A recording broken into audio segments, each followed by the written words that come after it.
the reasons the learners are failing the driving test for reverse parking. So the reasons learners failing the driving test for reverse parking is what we are going to talk about in this video. So when we talk about reverse parking, we are talking about the parallel parking as well as the bay parking. So we are talking about the reverse into a bay, also the parallel parking where you stop alongside of a car and then you reverse behind that car, which is known as also parallel parking.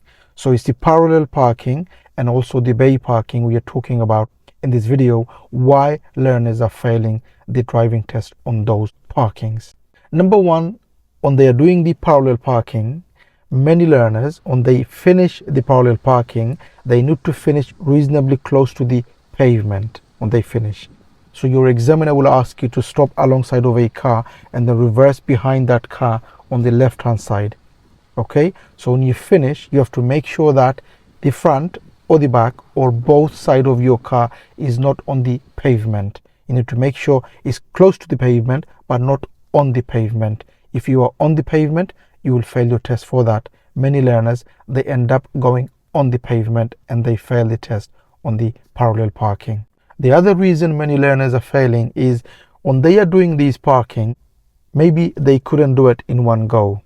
Okay, maybe they got the method wrong and they couldn't do it in one go. The question is, can you correct? Of course you can. You could go forward and you could correct. But many learners, they are failing because they are doing it too many times. Okay, obviously you were allowed to correct, so you could go forward, you could correct your parking, but it doesn't mean to say that you're going to be doing it too many times. Okay, so you need to make sure that you correct, but don't do it too many times. If you do it too many times, what does it mean? It means that you need more practice on that parking and you will fail your test for that. The other reason the many learners are failing on reverse parking is losing the control of the car. They don't control the car, or they lose the control of the car when they are doing the parallel parking or the reverse bay parking. Now, losing the control, what does that mean? You need to demonstrate if you're going reversing, you could control the car if it's on a flat road, if it's on a downhill, if it's on an uphill. So wherever the parking you are doing, the situation of the road will depend on how you control the car. The steering, many learners, they get confused with the steering. They do one left or one right, and then for them to get a straight, they forget where the wheel is and you lose the control and they lose the control of the car.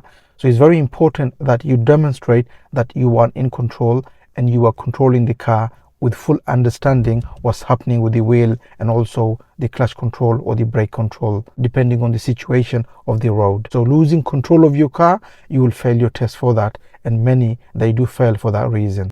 The other reason on a bay parking is many learners, they go into a bay and it's not within the line, it's not in the bay. So maybe they've done it in one go and they finished and it's not in the bay. So what do you do?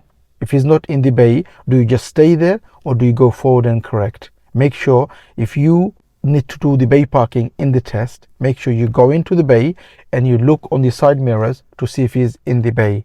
If he's not in the bay, make sure you go forward and you correct. If you go forward, you come back, make sure it's within the line. Okay, you shouldn't finish outside the line. Many learners, they fail for that because it's not within the line.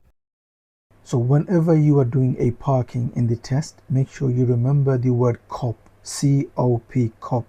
C for control of your car. Make sure you demonstrate to the examiner that you are in control of the car in terms of steering and your speed.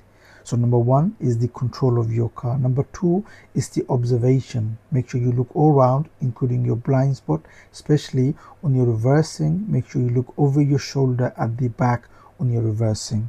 And number three is the position. So for example, when you're doing the parallel parking, make sure you are not too close to the car that you are using, and you finish not too close to the pavement, not too far from the pavement, especially not on the pavement. And for the bay parking, make sure you end up within the line, not on the line. So these are the reasons why the learners are failing the driving test for reverse parking. Now you might be thinking, do I have to do both of them in the test? No, you will only be doing one. Okay, now there are 4 parkings for you to learn for the driving test. As you know, one is parallel parking, the other one is you stop on the right hand side, reverse, and then you move off. And the other two is on the bay parking. One of them is to reverse into a bay, and the other one is to go forward into a bay. These are the four, but you'll only do one in the test. So don't get confused when I say parallel parking and the bay parking in this video. Does it mean that you have to do both of them? No, you will be doing one. What I mean, whichever you do, just make sure that you don't fail for the reasons I've just given you in this video. Hi, if you are learning to drive or you are training to become a driving instructor, we have an online course for you. So if you're a learner, we have an online course for you for manual and automatic. And if you're training to become a driving instructor, we have an online course for you for your ADI Part 2 and ADI Part 3. Please check the description for the links of the courses. Have a look and have a read. If you like it, you could always join the course. I hope this video helps. If it did, please do give a thumbs up. And if you're new to the channel, don't forget to subscribe so you don't miss any of my future videos, and hope to see you again on the next video. Bye for now.